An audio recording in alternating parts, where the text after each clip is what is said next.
theory of war without victory. Nowhere is this more evident than with the war in Afghanistan, the longest war in American history.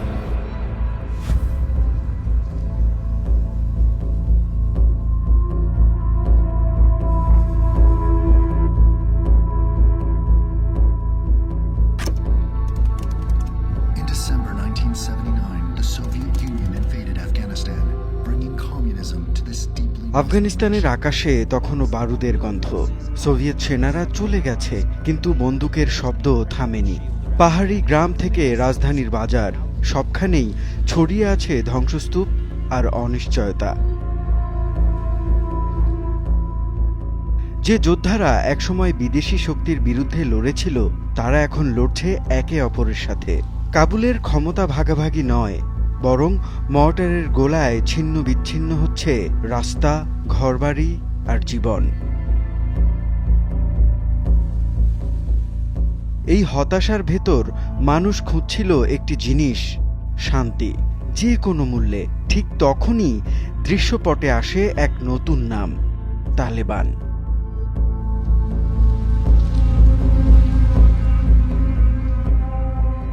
কেউ বলছিল তারা পশ্চিমা ষড়যন্ত্রের ফল, কেউ বলছিল ভেতরের ক্ষত থেকে নিজে নিজেই জন্ম।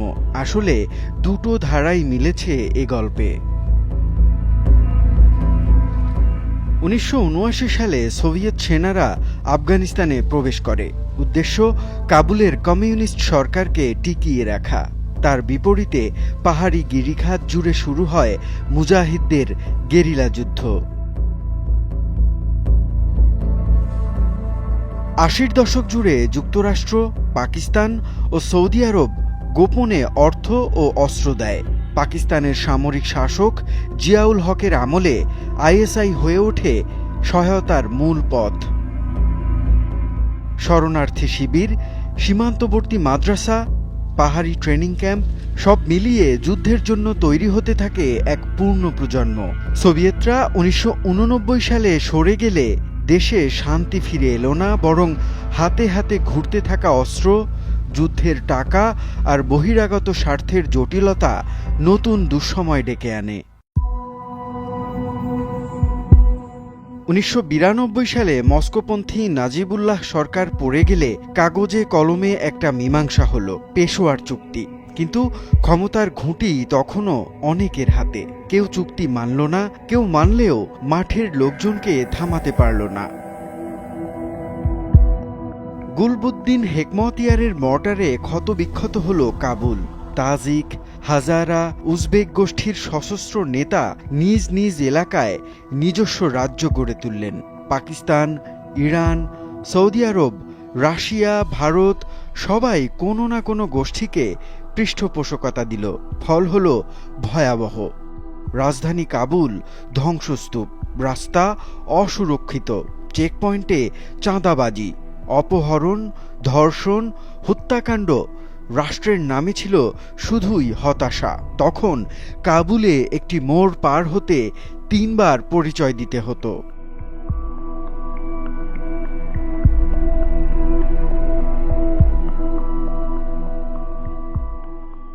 এই ভাঙাচোরা বাস্তবতায় দক্ষিণের কান্দাহারে একদল সাবেক যোদ্ধা ও ছাত্র মাথা তোলে। নেতৃত্বে মোল্লা মোহাম্মদ ওমর। সোভিয়েত বিরোধী যুদ্ধে ডান চোখ হারানো ওমর যুদ্ধের পর মাদ্রাসায় ফিরে গিয়েছিলেন। চারদিকে তখন লুটতরাজ আর অবিচার। তখন তিনি ও আশপাশের মাদ্রাসার ছাত্ররা স্থানীয় এক কুখ্যাত কমান্ডারের বিরুদ্ধে অভিযান চালান। অপহরণ করা 2 কিশোরীকে উদ্ধার করে অপরাধীকে প্রকাশ্যে শাস্তি দেন। ঘটনা কান্দাহারের বাজারে বাজারে গল্প হয়ে ছড়িয়ে পড়ে। ওরা রাজনীতি চায় না, শুধু শান্তি আর নিরাপত্তা। এই ধারণাটা সাধারণ মানুষের মনে দাগ কাটে। নভেম্বর 1994-এর মধ্যে কান্দাহার শহর কার্যত তাদের হাতে। তারা রাস্তা থেকে চেকপয়েন্ট সরায়, ডাকাতি বন্ধ করে, কঠোর বিধিনিষেধ দেয়, কিন্তু পথ নিরাপদ হয়। ব্যবসায়ী, ট্রাক চালক, যাত্রী সবাই স্বস্তি পায়। দক্ষিণের পুস্তু অধ্যুষিত এলাকায় স্থানীয় আলেম, উলামা, ব্যবসায়ী মহল এমনকি অনেক ক্লান্ত যোদ্ধাও তাদের দিকে ঝুঁকতে থাকে। এই গতি ধরে তালেবান অল্প সময়ে জেলায় জেলায় ঢুকে পড়ে। অনেক জায়গায় বড় লড়াই ছাড়াই কমান্ডাররা আত্মসমর্পণ করেন বা পক্ষে চলে আসেন। যে কোনো পক্ষের জন্য রক্ত ঝরানোর চেয়ে শান্তি এসে যাক, এই মনোভাব ছিল প্রবল। কিন্তু শুধু নৈতিক অবস্থান আর কড়াকড়ি দিয়ে কি গোটা দেশ দখলে আনা যায়? আসলে পেছনে ছিল সংগঠিত পৃষ্ঠপোষকতা। সীমান্তের ওপারে পাকিস্তান, শরণার্থী শিবির, মাদ্রাসা নেটওয়ার্ক, চিকিৎসা সরঞ্জাম, জ্বালানি, গোয়েন্দা ও লজিস্টিক সহায়তা সবই পাওয়া যাচ্ছিল সহজে। সৌদি আরব ও উপসাগরীয় দাতাদের অর্থ, তহবিল আর দাওয়াতি নেটওয়ার্কও কাজ করেছে। কান্দাহার, স্পিন, বোলদাক, চামান হয়ে যে বাণিজ্যিক রুট, সেটি নিরাপদ করা বাণিজ্য গোষ্ঠীরও স্বার্থ ছিল। রুট নিরাপদ মানে ট্রাক চলবে, জ্বালানি যাবে, পণ্য আসবে, সবাই লাভবান হবে। তালেবান নিজেদের পরিচয় দিল পরিষ্কার হাতের দল হিসেবে। ক্ষমতার বন্টন নয়, ইসলামী আইন দিয়ে শৃঙ্খলা ফিরিয়ে আনাই তাদের প্রতিশ্রুতি। তাদের ধর্মীয় রূপরেখা মূলত দারুল উলুম দেওবন্দি ধারার সঙ্গে পুশতুনদের রীতিনীতি, পুশতুনওয়ালি এই দুইয়ের মিশেল।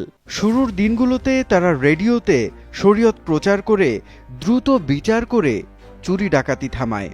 কিন্তু একই সাথে মেয়েদের শিক্ষা, চাকরি বন্ধ, পোশাকে কড়াকড়ি, সাংস্কৃতিক কর্মকাণ্ডে নিষেধাজ্ঞা, কঠোর বিধানও জারি হয়।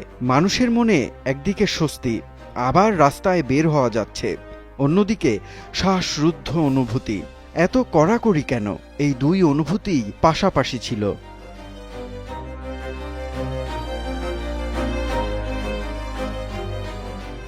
1995 সালে তালিবান হেরাত দখল করে। 1996 সালের সেপ্টেম্বরে কাবুল। বুরহান উদ্দিন রাব্বানি সরকার পিছু হটে। সাবেক প্রেসিডেন্ট নাজিবুল্লাহকে জাতিসংঘ কার্যালয় থেকে টেনে বের করে হত্যা করে দেহ ঝুলিয়ে রাখে। এই দৃশ্য বিশ্বকে নাড়িয়ে দেয়। কাবুল নিয়ন্ত্রণে নিয়ে তারা ইসলামী আমিরাত ঘোষণা করে। মোল্লা ওমর হন আমিরুল মুমিনিন, রাষ্ট্রপ্রধান তুল্য মর্যাদায়। 1998 সালের মধ্যে দেশের 90% এলাকা তাদের হাতে।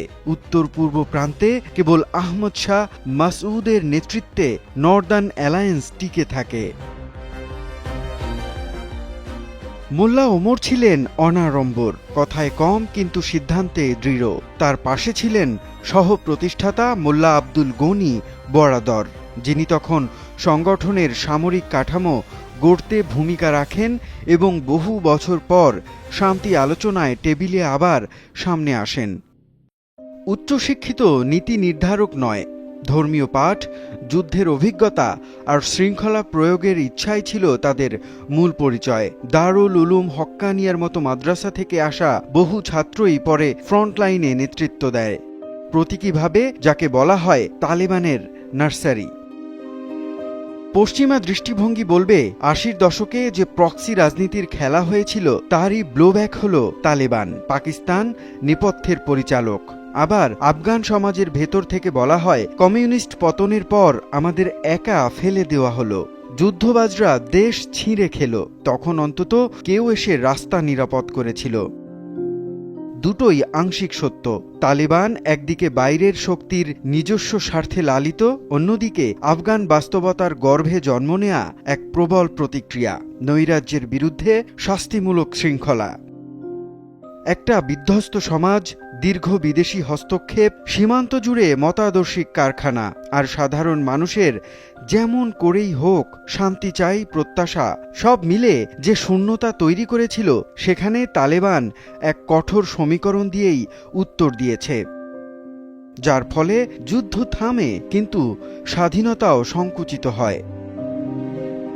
আফগানিস্তানের 90-এর দশক আমাদের শেখায় শূন্যতা কখনো দীর্ঘস্থায়ী হয় না, কেউ না কেউ এসে তা ভরিয়ে দেয়, কখনো শৃঙ্খলার নামে, কখনো ন্যায়ের নামে, আর অনেক সময় সেই শৃঙ্খলাই হয়ে ওঠে আরেক রকমের ভীতি।